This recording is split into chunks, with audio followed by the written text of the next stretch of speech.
आज मु जोठी भी अच्छी मोर पूज्य पिता डॉक्टर प्रभात विश्वाल एवं मोर मां मु आपण माध्यम रे निवेदन करने चाहे अनुरोध करने चाहे समस्त संतान मान समस्त पुओ मान सदा सर्वदा निज बापा मां सहित एवं जदि किए केतेबेले बापा मां प्रति भूल रे भी अन्याय करुछंती से अन्याय विरुद्ध रे केवल स्वर उत्तोलन नुह तापाई जदि किछि करिवा पाई मध्य पड़े ताले ए पुओ पछ घुंचा दब नाही।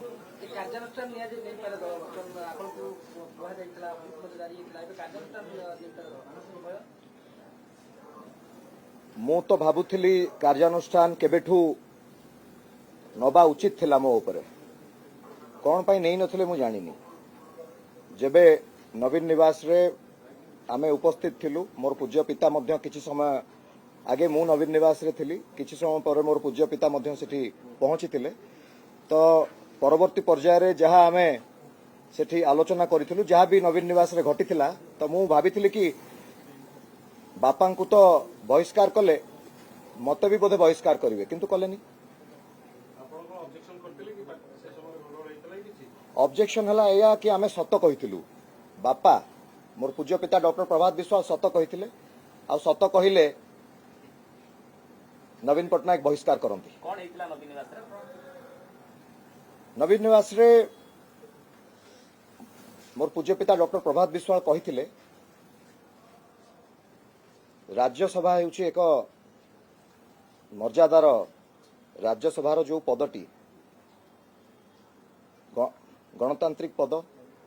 यह अत्यंत पवित्र पद तो से पद को जहाँ को आमे चयन करुचे विजु जनता दल जहाँ को चयन करुची जने सेई भली मनीष होइथिबा दरकार सेई भली व्यक्तित्व होइथिबा दरकार जे कि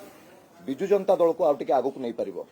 जो स्थिति रही विजु जनता दल को आउ दुई पाद आगु को नहीं परिबो से दिगरे चेष्टा करथिले को भली भाबे दल दल मजबूत हो पारिबो दल को मजबूत करने डॉक्टर प्रभात विश्वाल कहिथिले सठिक प्रार्थी को पवित्र गृह राज्यसभा को पठा जाऊ। आपण माने एबे निजे देखि परथुबे जो अभियोगटी आनिथिले डॉक्टर प्रभात विश्वाल जो अभियोग आनिथिले से अभियोग सत्य बोली प्रमाणित हो सारी। आपण माने भी निजे देखिथिबे आमर वेबसाइट गवर्नमेंट ऑफ इंडिया रो वेबसाइट दर्पण रे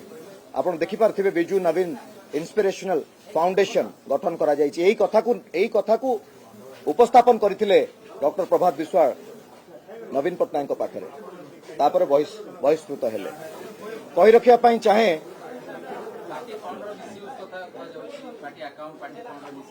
सेटा भविष्य रे आपण माने निजे जानि परिबे कहि रखिया पई चाहे जो भली भाव रे अत्याचारित करा जायछि जो भली भाव रे अन्याय करा जायछि ताहा केबे जो भली भाव रे मोर पूज्य पिता डॉक्टर प्रभात विश्वाल को ऊपर अन्याय हेछि तांको प्रति जो भली भाव रे अत्याचार करा जायछि जो भली भाव रे अधर्म करा जायछि ताहा केबे भी ग्रहणीय नुहे।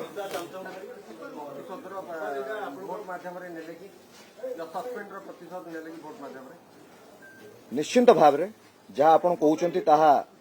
निश्चिंत भाव रे सत्य मनरे सबु बेले दुख रही थाए। दल पई 18 घंटा जे परिश्रम करिसंती मु जोर रे कहिवा पई चाहे दृढ़तार सहित कहि रखिया पई चाहे चिटफंड पैसा खाइला किए चिटफंड चोर हैला किए नवीन पटनायक एसटीम गाड़ीर शीशा काच भांगिला किए आज पर्यंत दोष मुंडौची किए मिडनाइट ऑपरेशन मे 29, 2012 मिडनाइट ऑपरेशन कला किए आज पर्यंत दाग कहा देहरे लगी एथुर आपण माने अनुभव करि पारुथिबे आ अधिक किछि कहू नाही।